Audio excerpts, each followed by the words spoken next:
আচ্ছা, hello viewer, আসসালামু আলাইকুম।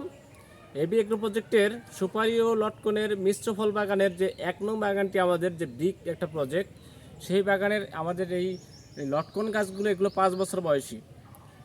আমরা এর আগে ভিডিওতে দেখাইছি 4 বছর বয়সী গাছগুলো কেমন ফলন হয়েছে। এবার আমরা দেখাবো এই 5 বছর বয়সী গাছগুলোর কেমন ফলন হয়েছে। মাশাআল্লাহ, পর্যাপ্ত ফলন হয়েছে।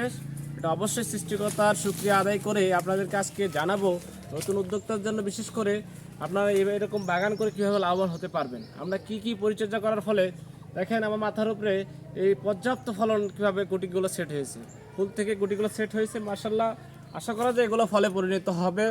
আর এগুলোর পর্যাপ্ত যে পুষ্টি নিউট্রিশন খাচ্ছি আমরা কিভাবে নিরূপণ করেছি, কিভাবে যত্ন করে এই মিশ্র হাইডেন্সিটি বাগানটি আমরা পরিচালনা করে থাকি। আমাদের সাথেই থাকুন। নতুন কোনো যদি আপনাদের কোশ্চেন জাগ্রত হয় আমরা অবশ্যই আপনারা কমেন্টসে জানাবেন, আমরা সেগুলো উত্তর দেওয়ার চেষ্টা করব। দেখেন একটি গাছের যে ডাল, এই দেখেন সুপারি ডাল ফেলছে, এরকম বাগানের যত্ন করতে হবে, এই ডালগুলো ফেলে দিতে হবে। তো এই ডালগুলো দেখেন গাছের যে মাথা থেকে এই পর্যন্ত দেখেন কি পরিমাণ ফলন হয়েছে। সাথে দেখেন এই দেখেন সুপারি এখন পাকার সময় হয়েছে, লাল টকটকে হালকা কমলা ভাব আর কি, সুপারি পেকে মাটিতে পড়ে আছে। এখন ঝড়ে দেখেন এরকম একটা ডাল থেকে এরকম একটা ফলের যে ঝোঁকা কাঁচা অবস্থায় হালকা পাকা শুরু হবে, পড়ে গেছে। তার মানে কি বাগানে শুধু লাভ যে না, কিছু লস ক্ষতিও হতে পারে।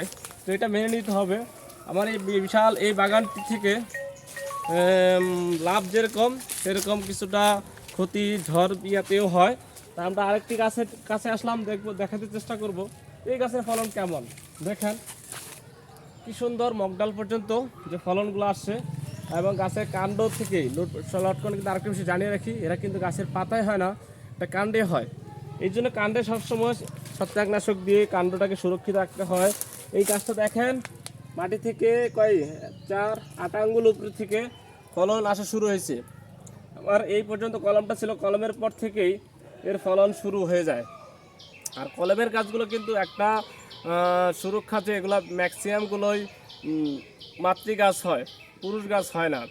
তো বাগানের সুরক্ষা আমরা কয়েকটা পুরুষ গাছ রেখেছি অবশ্যই। তো এই গাছগুলো আমরা যখন ফুল আসার পূর্বে আমরা একটা পিজিআর স্প্রে করে দিয়েছিলাম, সাথে বোরন ও জিঙ্ক স্প্রে করা হয়েছিল গাছকে উজ্জীবিত করার জন্য, গাছের প্রয়োজনীয় নিউট্রিশন মাইক্রো নিউট্রিশন পূরণ করার জন্য। আমরা ফলন আসার পরে আমরা অবশ্যই গত সপ্তাহে একটি ম্যানকোজেব সাথে জিঙ্ক বোরন স্প্রে করে দিয়েছি। আবারও আমরা একটি ভালো মানের পিজিআর ফলোরা অথবা নিউট্রিশন স্প্রে করার চেষ্টা করব, যে গুটিগুলো যাতে সেট হয়, শক্ত হয় বোটরাগুলো, এবং যেগুলো ঝরে না পড়ে। তা আমার এই প্রজেক্টটি আমরা যদি ঘুরে দেখাই, প্রত্যেকটি গাছের গ্রোথ দেখেন, ওদিকে একটা দেখাও যে কী পরিমাণ গ্রো হয়েছে।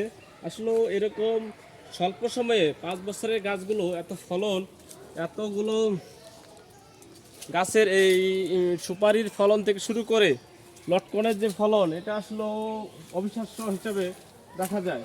আমরা কিছু সুপারি চারা রোপণ করে দিয়েছি, অনেকে আমাদের কাছে চারা চায়, আমাদের এই গাছগুলো অনেক ভালো।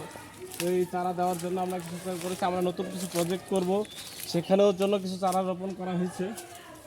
দেখেন প্রত্যেকটা গাছ ইনশাল্লাহ আল্লাহ তাআলার রহমতে একটাও মিস করে নাই। মানে শুকরিয়া জানাই সৃষ্টিকর্তা যে আসলে প্রত্যেকটা গাছের ব্যাপক ফলন।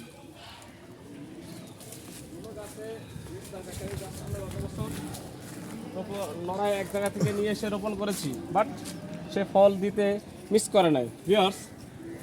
তো আমরা আবারও কথা বলবো নতুন কোনো এপিসোডে আর নতুন কোনো ভিডিওতে। অবশ্যই আপনাদের বাগানের যাতে উৎসাহিত হন, বাগান করতে কিভাবে শুরু করবেন, মিস্টার প্রজেক্ট সুপারি লটকনের বাণিজ্যিক সম্ভাবনায় একটি হিসাব কিতাব নিয়ে আপনাদের সাথে শেয়ার করব।